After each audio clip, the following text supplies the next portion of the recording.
Gold, trusted gold buyers. మీరు తాకట్టు పెట్టిన బంగారాన్ని విడిపించి ఈ రోజు ఉన్న మార్కెట్ ధరకు కొనబడను.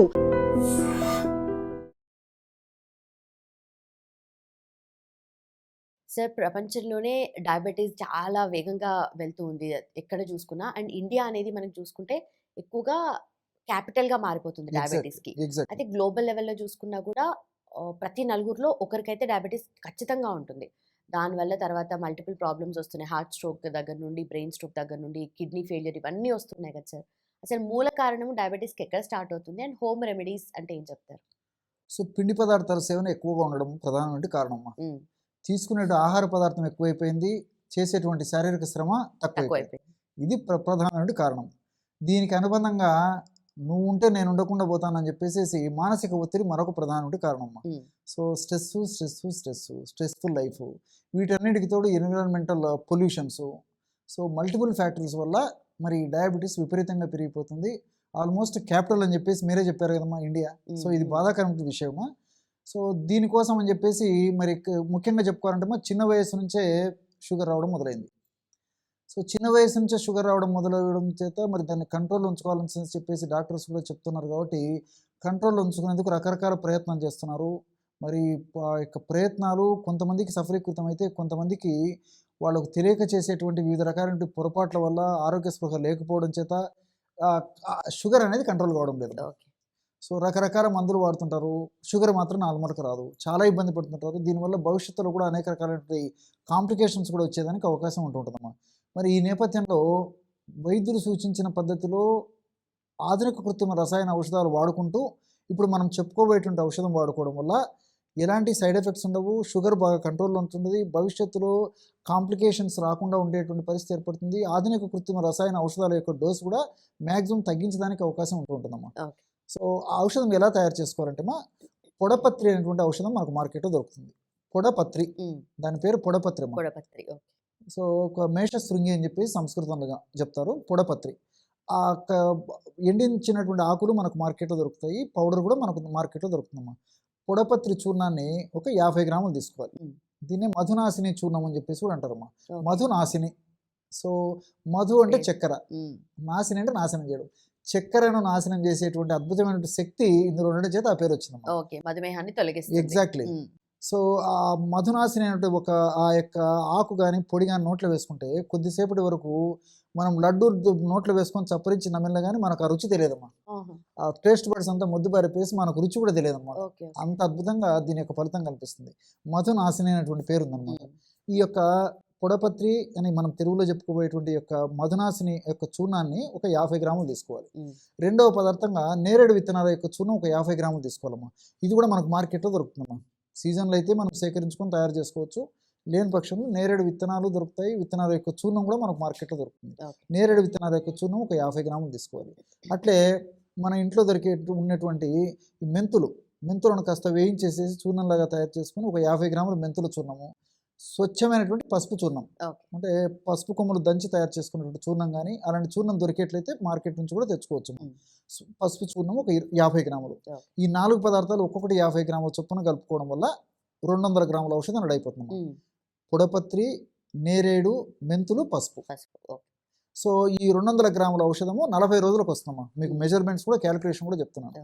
ఈ 4 పదార్థాలు బాగా కలిపేసి ఒక గాజు సీసాలో నిల్వ ఉంచుకొని రోజు ఉదయం ఆహారం తర్వాత ఒకసారి, అదేవిధంగా రాత్రి ఆహారం తర్వాత ఒకసారి ఒక 50 ml నీళ్లలో 1/2 టీ స్పూన్ పౌడర్ కలిపేసి తాగేసేయడం.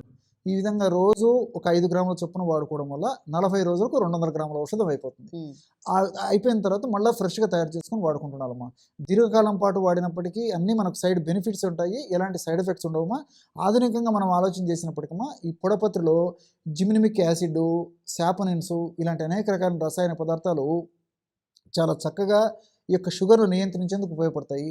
అంతేకాకుండా ఈ జిమినిమిక్ యాసిడ్ అనేటువంటి రసాయన పదార్థం యొక్క మరొక గుణం ఏంటంటే మనం తీసుకునేటువంటి ఆహార పదార్థాలు ఉన్నటువంటి పిండి పదార్థాలు త్వరగా చక్కెరగా మారకుండా ఉండేది కూడా ఈ జిమినిమిక్ యాసిడ్ ఉపయోగపడుతుందమ్మా.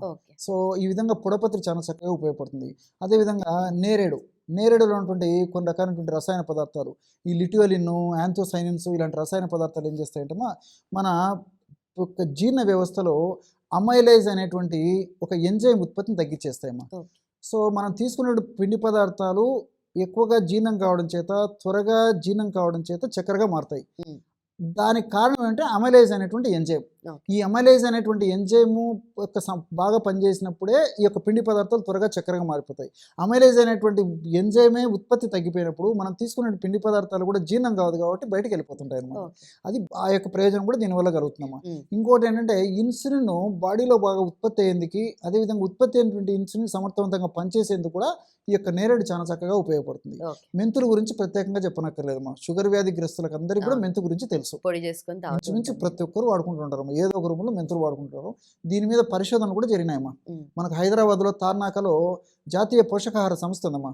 వీళ్ళు అనేక సంవత్సరాలు పరిశోధన చేసి మెంతులు చాలా అద్భుతంగా ఈ షుగర్ వ్యాధిని నియంత్రిస్తాయి, షుగర్ వ్యాధి వల్ల భవిష్యత్తులో ఇతర ఉపద్రవాలు రాకుండా ఉండేందుకు కూడా మెంతుల్లో ఉన్నటువంటి వివిధ రకాల రసాయన పదార్థాలు ఉపయోగపడతాయని చెప్పేసి కూడా పరిశోధన ద్వారా కూడా నిరూపించడం జరిగిందమ్మా. ఓకే. ఈ యొక్క మెంతుల్లో ఈ ట్రైగోనిలిన్, తర్వాత ఈ సాపనిన్స్, ఆల్కలాయిడ్స్, ఫ్లేవనాయిడ్స్ ఇలాంటి అనేక రకాల రసాయన పదార్థాలు కూడా ప్రత్యక్షంగా పరోక్షంగా ఈ యొక్క షుగర్ వ్యాధిని నియంత్రించేందుకు చాలా చక్కగా ఉపయోగపడతాయి. షుగర్ వ్యాధి వల్ల కాంప్లికేషన్స్ రాకుండా ఉండేందుకు చాలా సమర్థవంతంగా ఉండేందుకు ఈ యొక్క మెంతులు ఉన్నటువంటి వివిధ రకాల రసాయన పదార్థాలు ఉపయోగపడతాయి.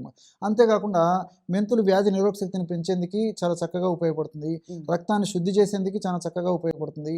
షుగర్ వ్యాధిగ్రస్తుల్లో ఎక్కువ శాతం మందిలో చర్మ వ్యాధులు కూడా వచ్చేటువంటి పరిస్థితి ఏర్పడుతుంటుంది. ఓకే. ఆ చర్మ వ్యాధులు రాకుండా ఉండేందుకు, వచ్చినటువంటి చర్మ వ్యాధులు త్వరగా తగ్గేందుకు కూడా ఈ మెంతుల్లో ఉన్నటువంటి వివిధ రకాల రసాయన పదార్థాలు షుగర్ నియంత్రించడమే కాకుండా ఈ చర్మ వ్యాధులను కంట్రోల్ చేసేందుకు కూడా ఇవి చాలా చక్కగా ఉపయోగపడతాయి. ఓకే. అదేవిధంగా పసుపమ్మ, పసుపులో కుర్కుమిన్ అనేటువంటి రసాయన పదార్థం ఉంది. ఈ కుర్కుమిన్ అనేటువంటి రసాయన పదార్థం కూడా ఈ ఇన్సులిన్ బాగా ఉత్పత్తి చేసేందుకు, అదేవిధంగా ఇన్సులిన్ యొక్క సెన్సిటివిటీ, అంటే ఇన్సులిన్ మన బాడీలో ఉన్నప్పటికీ కొంతమందిలో సరిగా పనిచేయదమ్మా. ఓకే. ఎప్పుడైతే ఇన్సులిన్ పనిచేయదో దానివల్ల బ్లడ్లో, రక్తంలో ఉన్న చక్కెర అలాగే ఉండిపోతుంది కాబట్టి విపరీతంగా పెరిగిపోతుంది, అనేక రకాల సమస్యలు వస్తుంటాయి. ఉమ్, ఆ యొక్క ఇన్సులిన్ సమర్థవంతంగా పనిచేసేందుకు కూడా ఈ యొక్క పసుపులో ఉన్నటువంటి కుర్కుమిన్ అనేటువంటి పదార్థం ఉపయోగపడుతుంది. ఓకే. అంతేకాకుండా ఈ యొక్క పసుపు రక్త శుద్ధికరంగా పనిచేస్తుంది, అదేవిధంగా రక్తంలో ఉన్నటువంటి దోషాన్ని తొలగించేందుకు ఉపయోగపడుతుంది. అట్లే ఈ షుగర్ వ్యాధిగ్రస్తుల్లో ఎక్కువ శాతం మందిలో రక్తనాళాలకు సమస్యలు వస్తుంటాయి, బ్లాక్స్ ఏర్పడుతుంటాయి అన్నమాట. అంటే కొలెస్ట్రాల్ వల్ల కానీ, ఫ్యాట్ వల్ల కానీ, అదేవిధంగా ఈ ప్లేట్లెట్స్ వల్ల కానీ ఈ యొక్క పూడికలు రాకుండా ఉండేందుకు, వచ్చినటువంటి పూడికలు త్వరగా తగ్గేందుకు కూడా ఈ కుర్కుమిన్ చాలా చక్కగా ఉపయోగపడుతుందమ్మా. ఓకే. ఇంతేకాకుండా రక్తనాళాలను బాగా వ్యాకోచపరిచి చక్కటి రక్త సరఫరా దేహానికి కలిగి చేసేందుకు కూడా ఈ పసుపులో ఉన్నటువంటి కుర్కుమిన్ ఉపయోగపడుతుంది. ఇంతేకాకుండా షుగర్ వ్యాధిగ్రస్తుల్లో మరి కొంతమందిలో వయస్సు వచ్చిన తర్వాత మెదడుకు సంబంధించిన సమస్యలు, జ్ఞాపక శక్తి తగ్గిపోవడము, అదేవిధంగా పక్షవాతం రావడము, అదేవిధంగా పార్కిన్సన్స్ సమస్య రావడము, మెదడుకు సంబంధించిన ఇతర అనేక సమస్యలు రావడం కూడా జరుగుతుంటుంది. ఏకాగ్రత తగ్గిపోవడము, మేధాశక్తి తగ్గడం ఇలాంటివన్నీ జరుగుతుంటాయమ్మా.